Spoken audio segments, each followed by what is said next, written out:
Welcome back, everyone, to the Moms Like Me podcast powered by Support Now.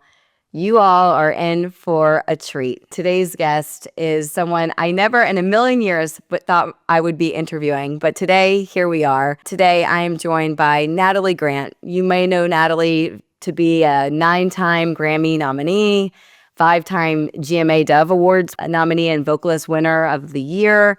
She's an total icon in the Christian and gospel music sphere. She's been described to me by many people I know as the Whitney Houston of Christian and gospel music. And of course, with all of those accolades, while they're amazing, she's also an author, a philanthropist. She co-founded an incredible nonprofit called Hope for Justice, which helps in the fight against human trafficking.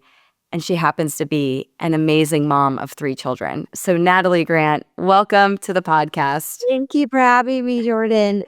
I am so thrilled to really have the chance to talk to you at the mom level. I feel like so many people know you as this star with this amazing career and longevity that is really unheard of.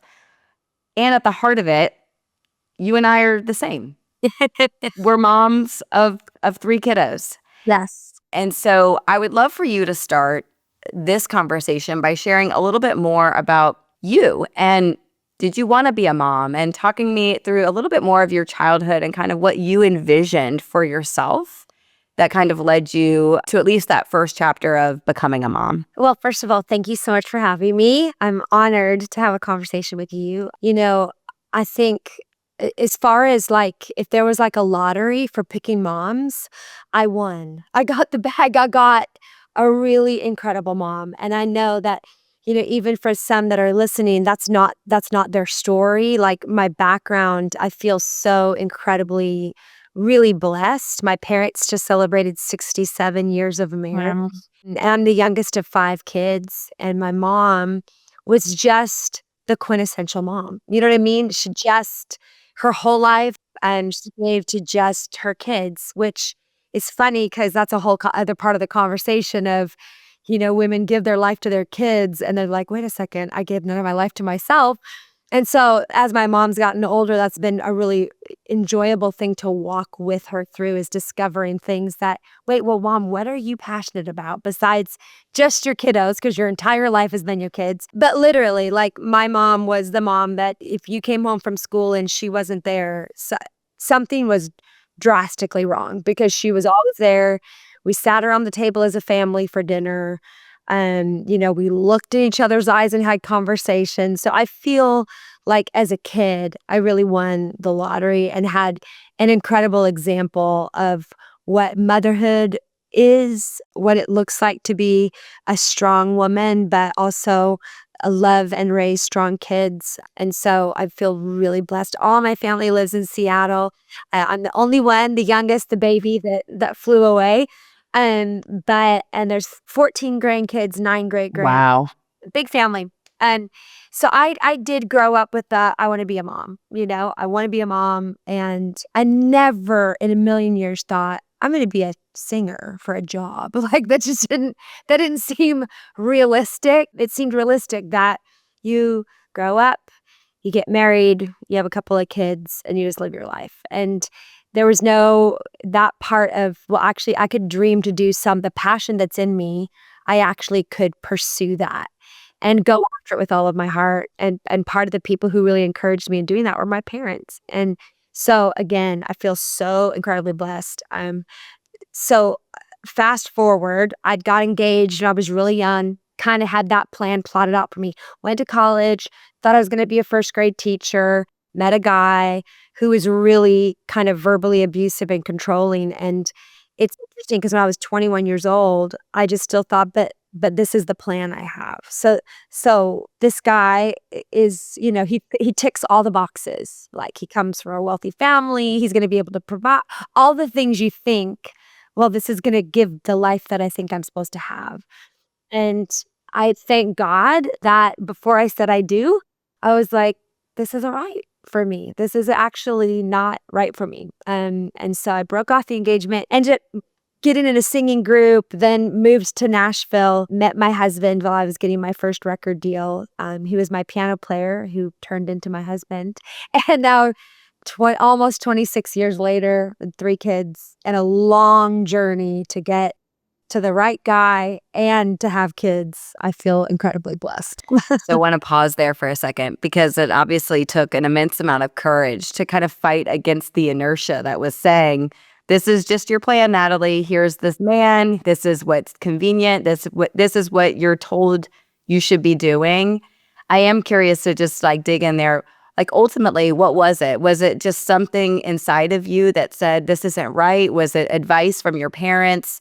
What was that, like, the straw that broke the camel's back for you? You know what's interesting is that actually it was not advice. I will say, like, when you're younger and you don't feel sometimes the courage to even it's so interesting to me when somebody is a victim of something.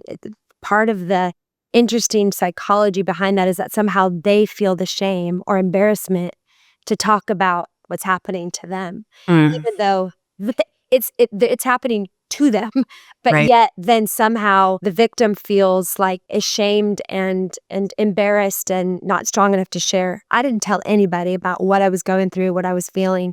There was something inside of me that was like, this is a make or break for you. You can do what you think is expected of you and be miserable, or you can actually listen to that still small voice.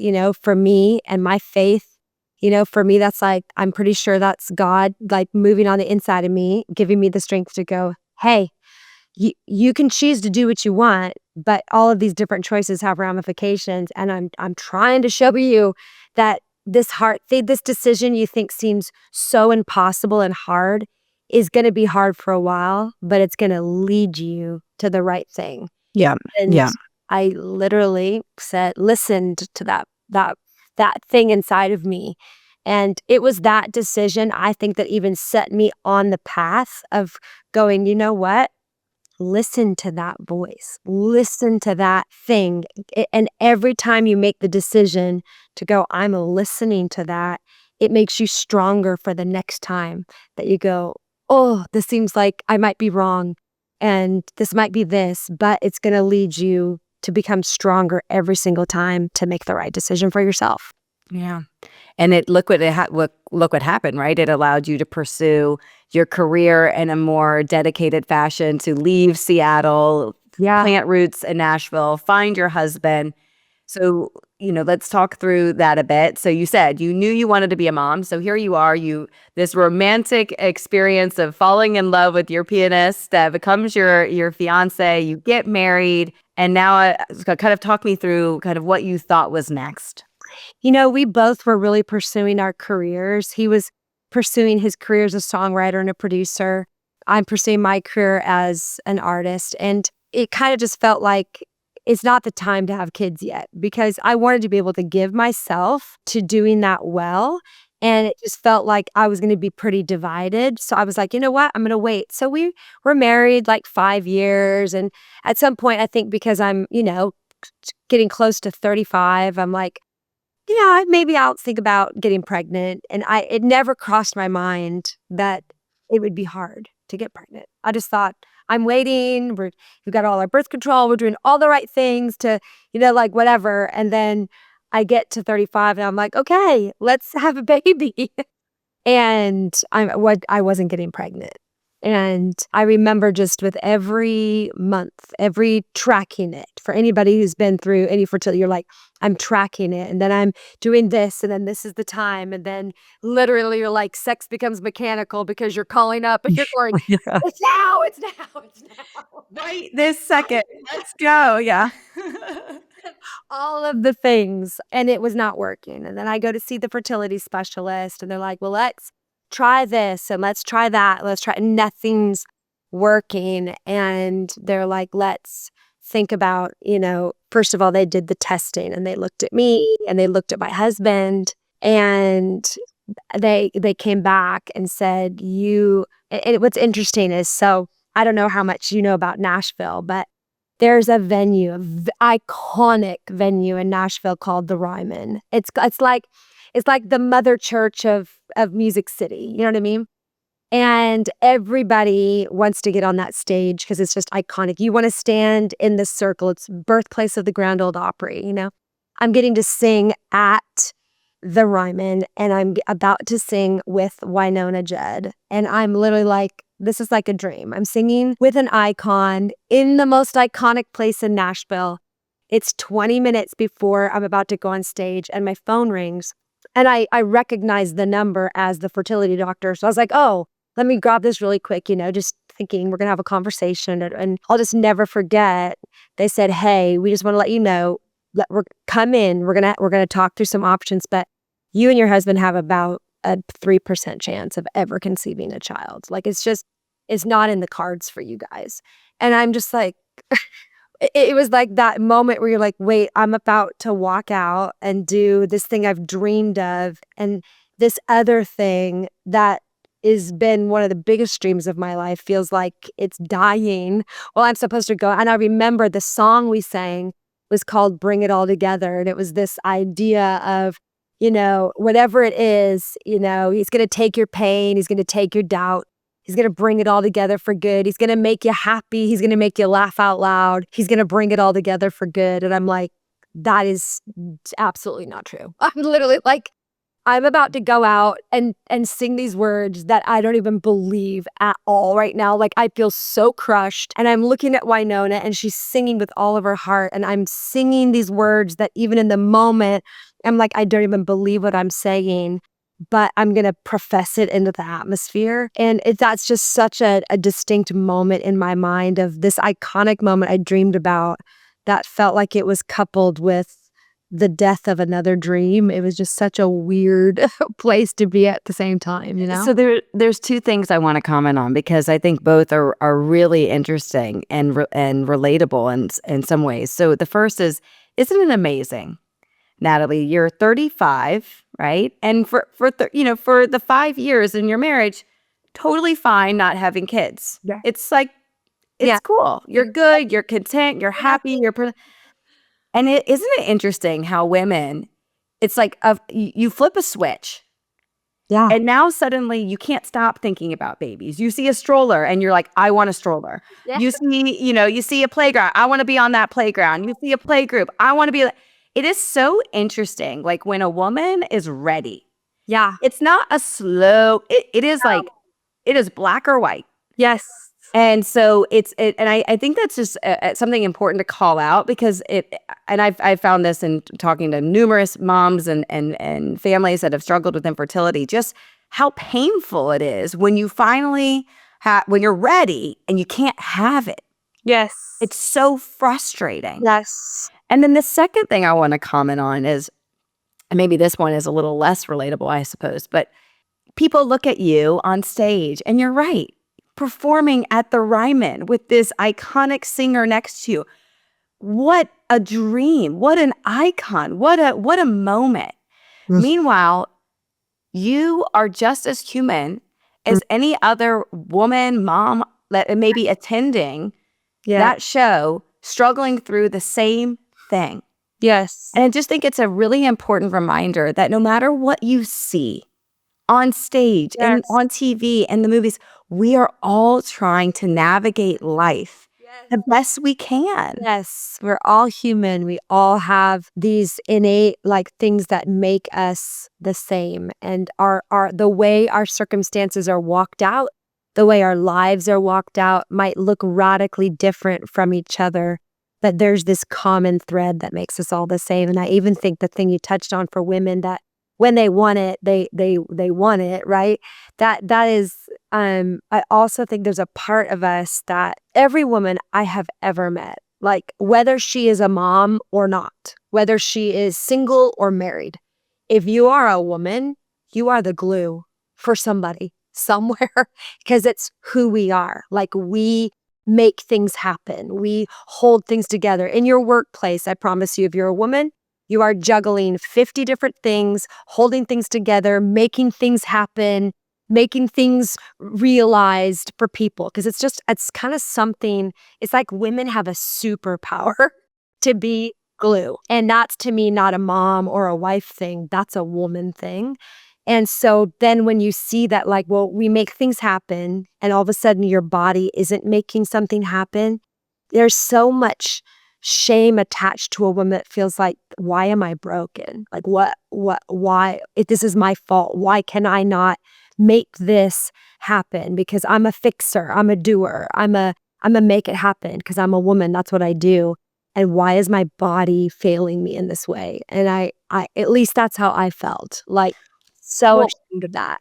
and I think there's like even like a deeper thing that women feel is like God made me this way. So Yes. why am I not being able to fulfill this? Like I think that there are layers of depth to the That shame that women feel when they're navigating infertility, where you truly feel like something is wrong with you that affects like your entire psyche and your capacity to really show up in a really positive way. So I want to understand, you get this call, you so beautifully articulated this show, and I'm visualizing this, yes. and I know I'm sure you crushed it. And what was the decision that you and your husband made after you got that call, and kind of what did that look like?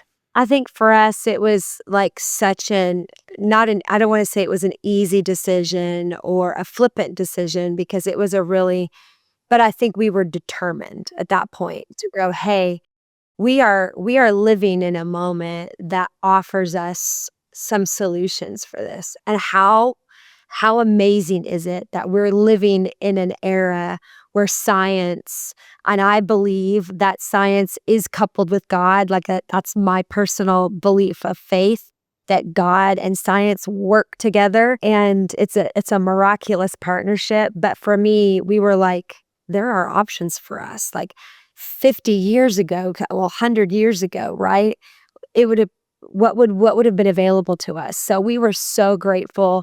Nashville Fertility Clinic is just a world-renowned fertility clinic. And it was it was like, let's do IVF. And I think when we made that decision, I didn't really know what I was signing up for. I was like, oh, like this might not work. And I might go through all of this. And then you start hearing stories. And once you start going through this, isn't it amazing? I don't know if any women who are listening or watching this can identify with this, but all of a sudden you're told that you're having a hard time having kids, and all of a sudden you meet 50 people who are like, oh my gosh, I'm having a hard time having a kid, or I'm in fertility struggles. And it all of a sudden felt like 90% of the people I knew, but nobody was talking about it until somebody else was talking about it. They're like, wait, you too? Oh my gosh, me too.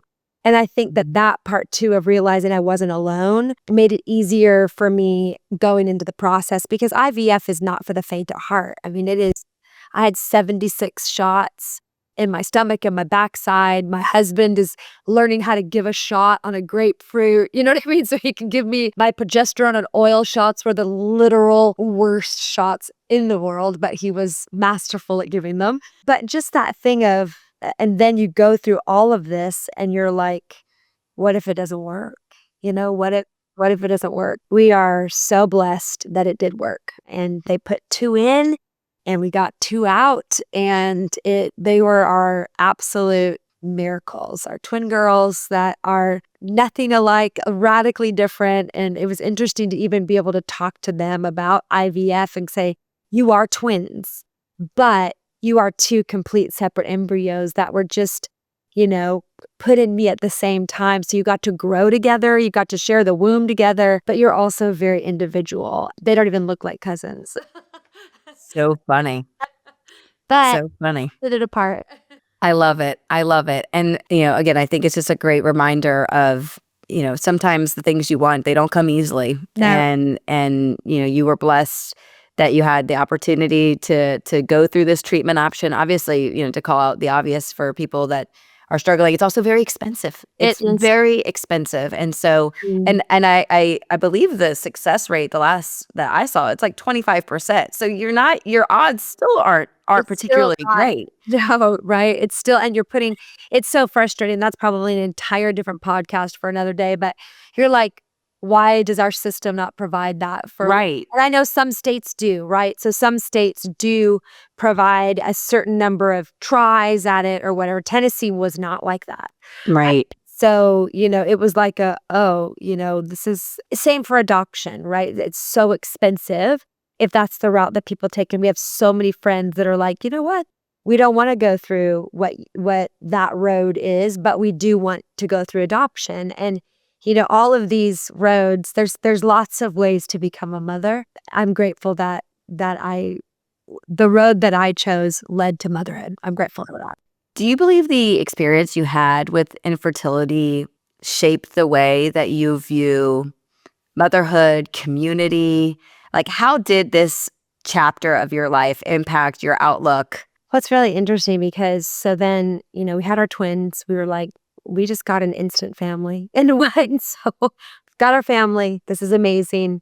One pregnancy, 2 kids. And almost 4 years later, I got pregnant and I didn't expect it. It wasn't through fertility treatments. It was just, oh my gosh, I'm pregnant and I'm almost 40 years old. And I'm like, it was actually a really interesting thing to walk through, Jordan, because it's almost still so hard for me to even admit, but here I am, this woman that was so desperate for kids that I was willing to do anything. And I go through IVF and I get my 2 babies, and I'm very happy with that because my plan wasn't to have any more kids.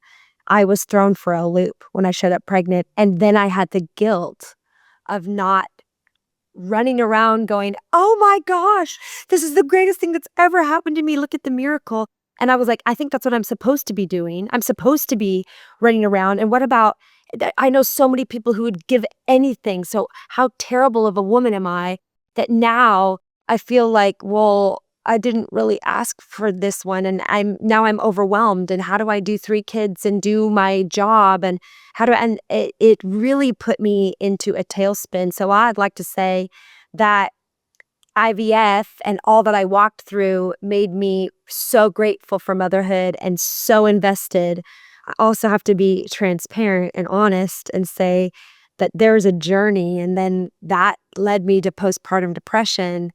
And that struggle of my 3rd child is everything I never knew I needed. And I can say that, like, I literally am like, oh my gosh, I can't even fathom my life without my 3rd child. But there was a season where I couldn't fathom my life with 3 kids. And that struggle, the mental struggle of feeling the guilt for not being overly excited and having that moment where I gave birth and they put the baby in your arms in the movies and you have this instant like connection, this instant, oh my gosh, we are, I didn't have that. I still even cried just thinking about it because it's such a struggle because she is my miracle and I love her so much. But I didn't have that in the beginning. And I felt like a terrible mother because I didn't have that. And that was a journey with, some prayer, faith, medication, and counseling all together. And I feel like that has made me a stronger mother even than the fertility journey, because learning like it's actually okay to have these emotions. It's okay to admit your weakness. It's okay to admit that you need help. It's okay to admit that you're struggling, and it's okay to accept help. That is actually what will make you a stronger mom, better to, raise your kids with this transparency. And I think it's really that journey that made me a better mom. There's just so much pressure on moms to feel a certain way. Yes. And I think what you said earlier in the interview is actually really important to call out too. You were raised by a mom who poured her entire life into her children. And I think that a lot of people our age, we were raised by moms that was their dedicated role.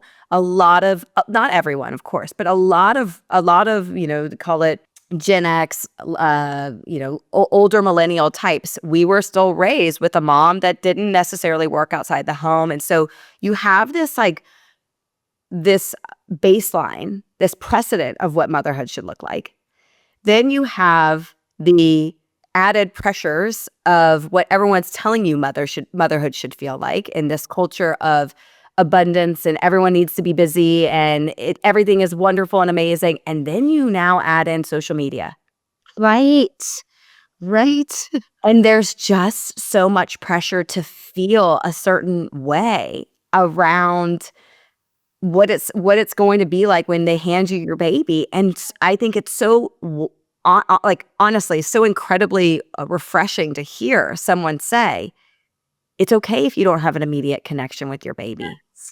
Yes. It's Yes. like, that's okay. That doesn't make you a bad mom. That doesn't mean you're not going to have an incredible relationship.